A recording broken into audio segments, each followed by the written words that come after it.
Gracias por avisar. A ver, chicos. Vamos de nuevo. Dejar de presentar.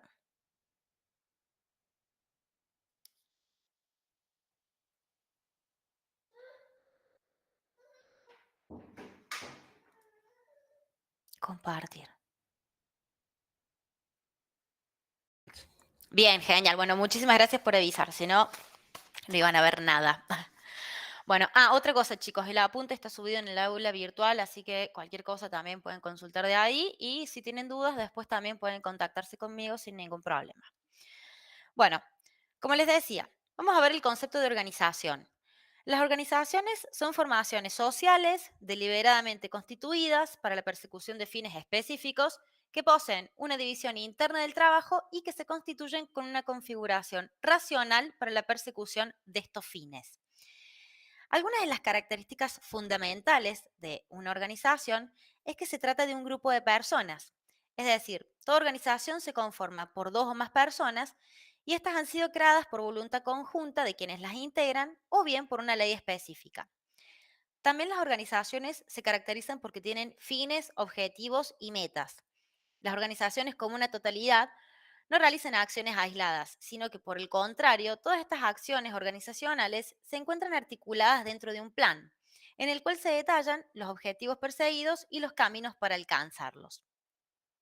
Asimismo, una organización consiste en un conjunto de tareas o actividades que se realizan de manera coordinada. Está constituida a través de una estructura organizacional con normas o convenciones que definen la relación de las personas y su rol dentro de la organización, lo cual supone una división interna del trabajo, una división de poder y de responsabilidad. Utiliza recursos materiales e inmateriales. Interactúa con el medio ambiente o contexto en el cual se encuentra inserta y se caracterizan por la trascendencia, es decir, las organizaciones tienden a sobrevivir más allá de las vidas de sus miembros, ¿sí? Algunos de los elementos fundamentales de la organización, es decir, de los recursos con los que éstas cuentan para funcionar, son los recursos humanos, comprendido por el personal que conforma la organización, que aporta su esfuerzo físico y su conocimiento para desempeñar trabajos, normalmente a cambio de una contraprestación. Los recursos materiales, que comprenden las materias primas, los bienes muebles e inmuebles, las maquinarias. Los recursos financieros, que se refieren a la capacidad económica y monetaria de la organización. Ideas y conocimientos, que son aquellos recursos que se originan desde el intelecto del hombre, el avance de la ciencia y la tecnología. Métodos y procedimientos y reglas, que son reglas, es que estas reglas tienden a regular el comportamiento, estableciendo justamente las diferentes funciones dentro de la organización y las responsabilidades. Nosotros podemos distinguir varios tipos de organizaciones. De hecho, existen varias clasificaciones. Yo ahora les voy a mencionar algunas de las más importantes según determinados criterios. Por ejemplo, según su naturaleza, las organizaciones se pueden clasificar en lucrativas y no lucrativas. Las organizaciones lucrativas son aquellas organizaciones con fines de lucro, es decir, son aquellas en las cuales los dueños del capital usufructúan los beneficios de la actividad. El ejemplo más representativo en este caso son las empresas de capital privado, ¿sí? Sociedades anónimas, sociedades de responsabilidad limitada.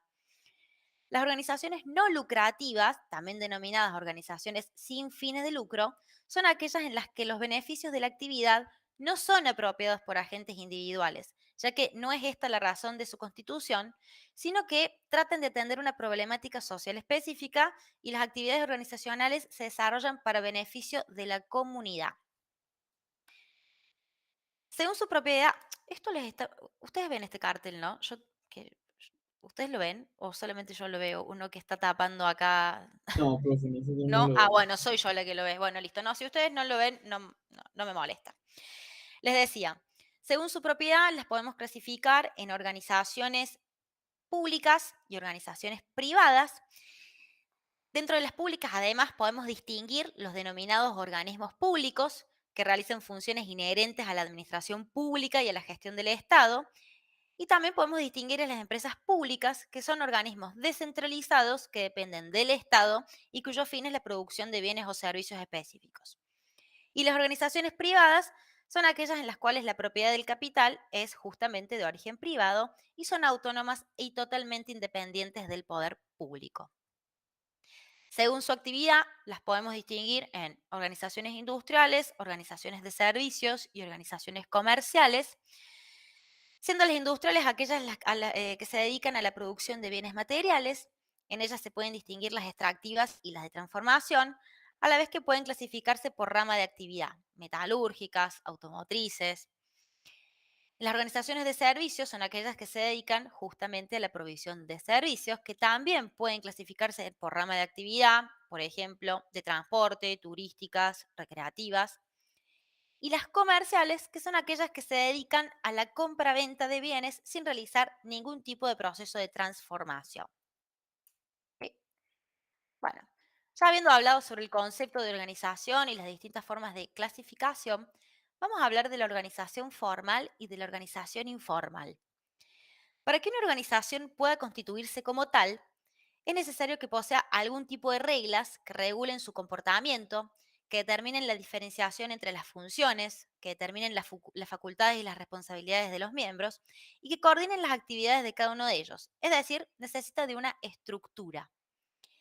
Sin embargo, en la organización también se producen relaciones espontáneas, no planificadas, que también influyen sobre el comportamiento de aquella. En todo grupo social, justamente, suelen existir un conjunto de normas, valores y creencias que definen la forma en la que se hacen las cosas. Este conjunto de ideas, valores y creencias constituyen lo que se denomina cultura de la organización. Entonces podemos distinguir entre una organización formal y una organización informal, cada una de las cuales hace a la identidad y el funcionamiento de la organización.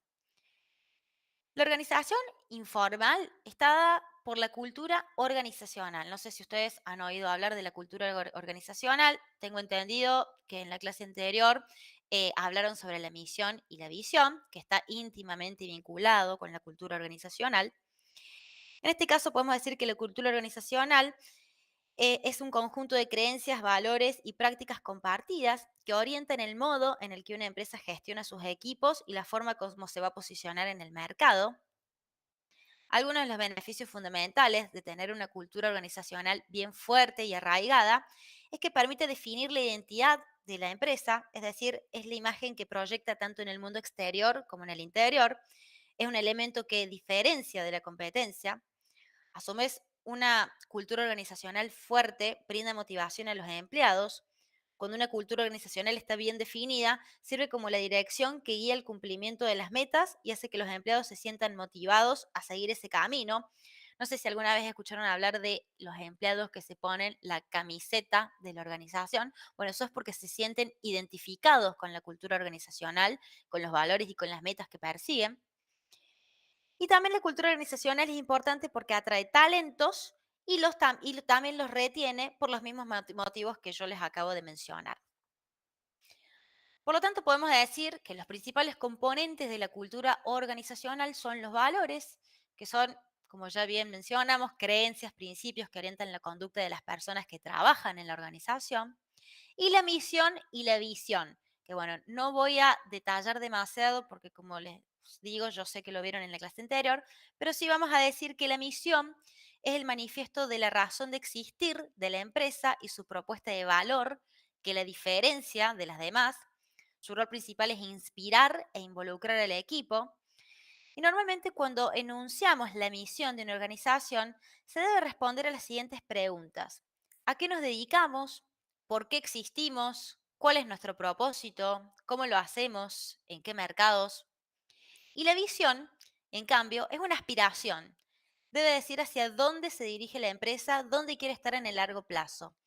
Debe ser un objetivo ambicioso e inspirador y debe responder a las preguntas ¿qué queremos ser y a dónde queremos llegar? Sin embargo, es importante tener en cuenta que si bien debe ser inspiradora, la visión debe ser realista, ¿sí? No debe tratarse de un sueño imposible.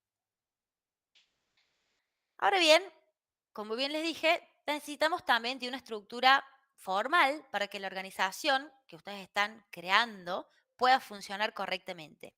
Cuando hablamos de estructura organizacional, nos referimos a un marco formal de puestos de trabajo, niveles jerárquicos, líneas de autoridad y comunicación que influyen sobre la forma de comportarse de las personas y grupos dentro de la organización.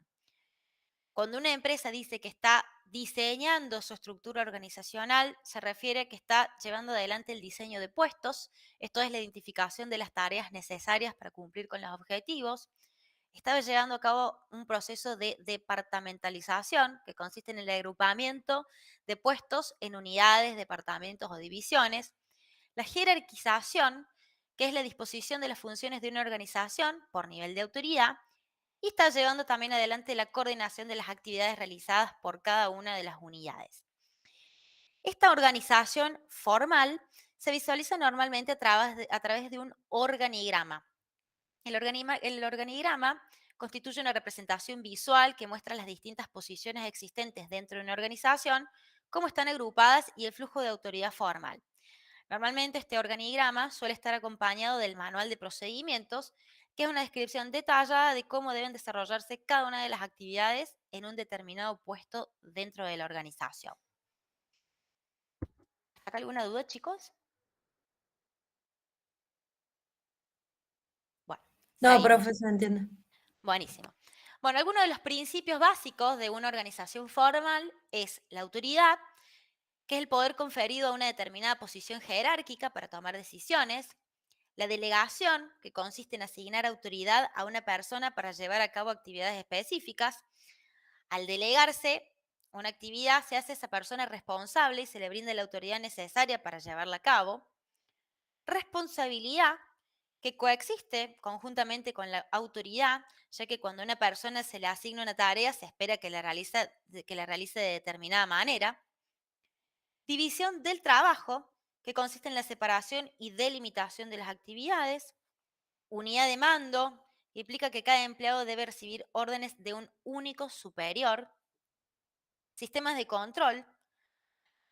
Al estructurar la línea supervisora hay que seguir un criterio de racionalidad, es decir, cada supervisor debe manejar solo aquel número de empleados que le permita obtener los mejores resultados. Subordinación del interés individual al general. Esto significa que los intereses de un individuo o grupo no debe prevalecer de ninguna manera contra el interés y bienestar de la organización. El principio de eficiencia, que es maximizar los resultados al menor costo. Debe existir una cadena de mando, la cual establece que a la hora de diseñar la estructura debe establecerse la menor cantidad de niveles que sea posible sin perder el control necesario para garantizar el uso de los recursos.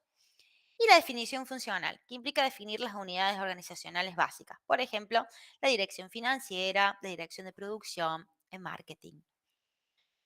Cuando hablamos de organización formal, nos podemos encontrar con distintos tipos de estructuras organizacionales. Podemos estar ante una organización con una estructura vertical o con una organización con una estructura del tipo horizontal. Aquellas empresas que tienen una estructura vertical se caracterizan por un diseño del tipo piramidal. En este caso, la toma de decisiones ocurre en la cima y los mandatos descienden en forma de cascada. Existen roles muy bien definidos y normalmente se caracterizan por la escasa o nula participación de los empleados en la toma de decisiones, ¿sí? En cambio, en una estructura del tipo horizontal o aplanada, la planificación y la toma de decisiones se caracteriza por ser realizada de manera conjunta.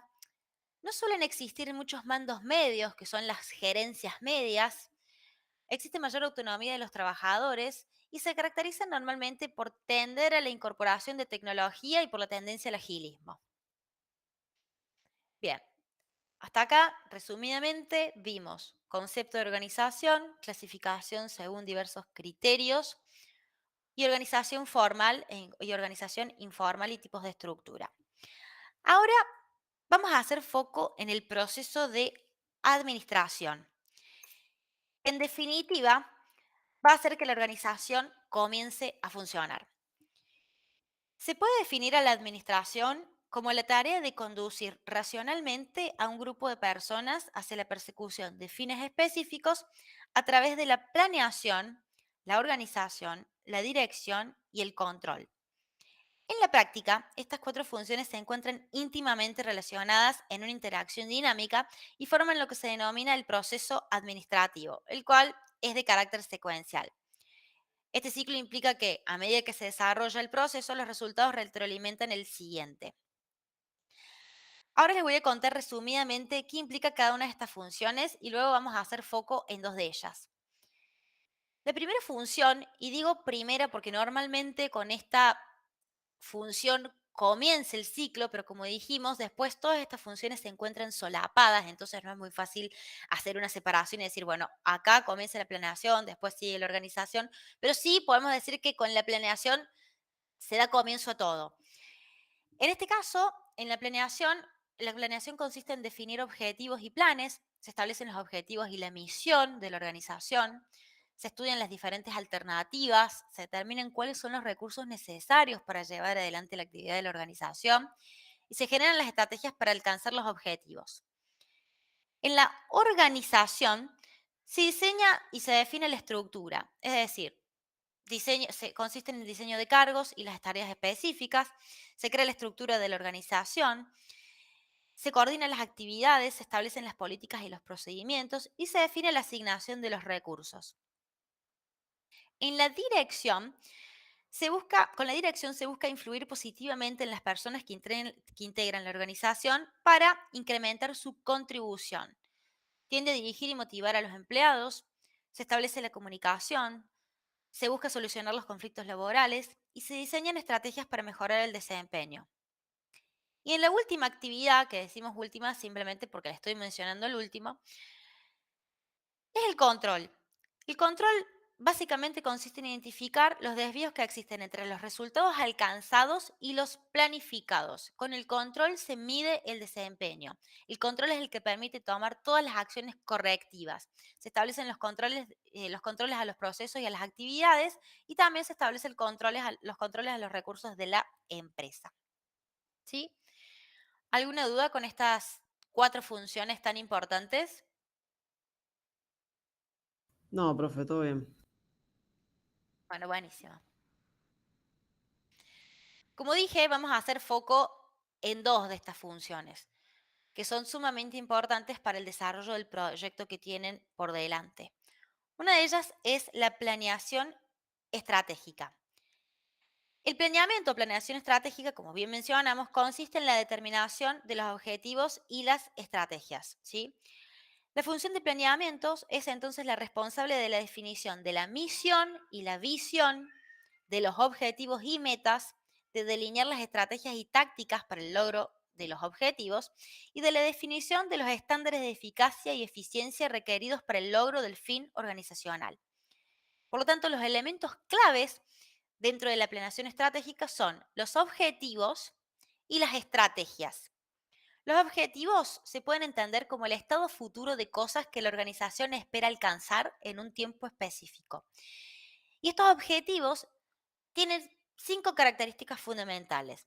La primera de ellas es que cuando uno plantea un objetivo, este debe ser factible, es decir, debe ser posible de alcanzar. De todos modos, hay algo que deben tener en cuenta. Cuando se plantea un objetivo muy bajo, o sea, como un objetivo muy básico, esto no va a generar motivación en las personas. O sea que debe ser factible, pero también debe ser inspirador, debe ser motivador. Normalmente también los objetivos consisten en un atributo, debe tener un elemento específico que le defina. Se trata del elemento que mediremos para verificar si la organización va en la dirección correcta.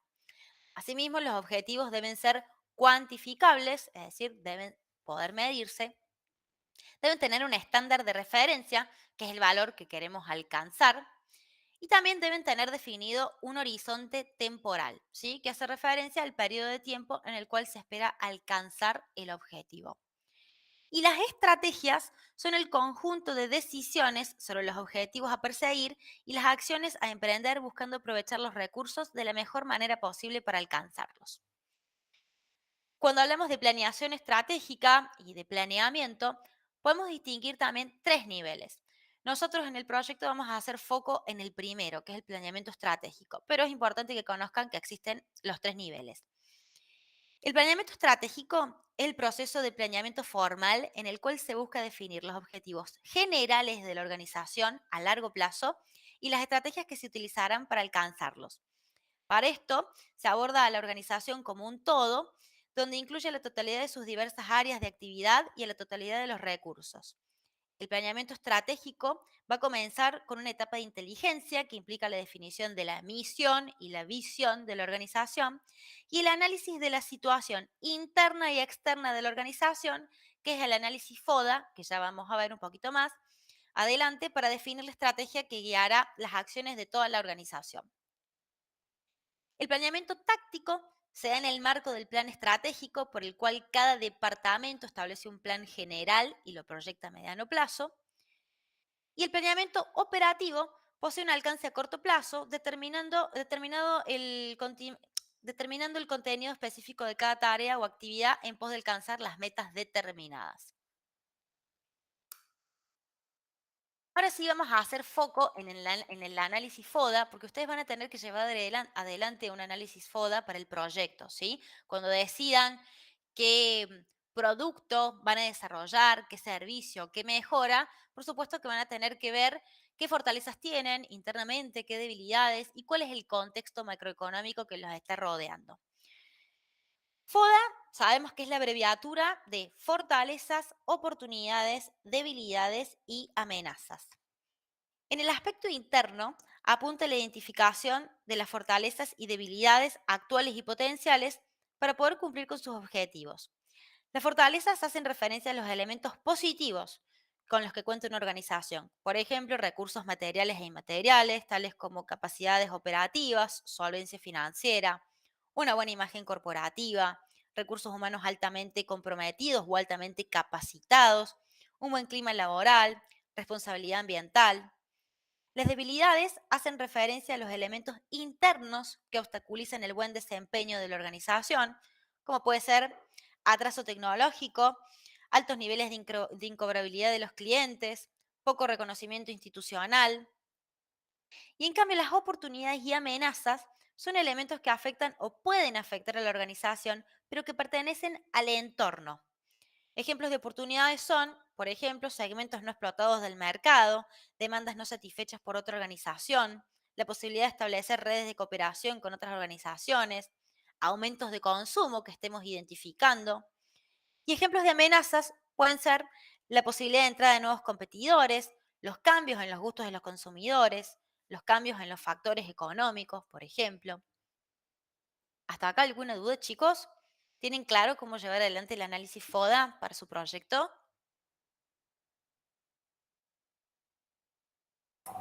Sí, profe. Bien, buenísimo.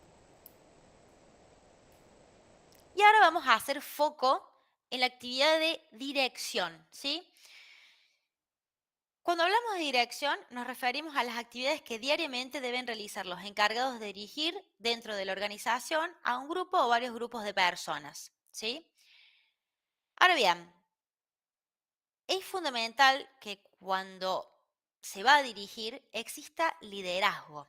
El liderazgo es la capacidad de influir sobre los demás de forma tal que se alcancen los objetivos deseados. El liderazgo parte de la capacidad que tiene el líder de generar buenas ideas y la habilidad de conducir al grupo hacia esas ideas.